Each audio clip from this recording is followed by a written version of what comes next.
Hello সবাইকে, আজকে তোমাদের সাথে শেয়ার করব আমাদের নবদ্বীপ মায়াপুর যাওয়ার ট্যুর। দেখো, আমরা ভোর নাগাদ বেরিয়ে পড়েছিলাম। এখানে 4:10 নাগাদ দুলহান বাসটা ছেড়েছিল।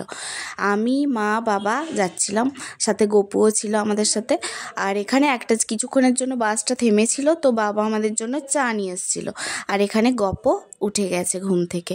নবদ্বীপে নেমে একটা বাচ্চার সাথে দেখা, সেই গপকে দেখে খুব খুশি। এখানে দেখো, লঞ্চের টিকিট কাটার জন্য আমরা যাচ্ছিলাম, ঠিক কতটা ভিড় ছিল দেখতে পাচ্ছ লঞ্চে কতটা ভিড়।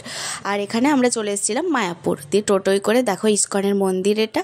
তারপরে এখানে ভোগের জন্য লাইন দিয়ে দিয়েছিলাম সঙ্গে সঙ্গে। আর এখানে গপকে একটা লাড্ডু কিনে দিয়েছিলাম।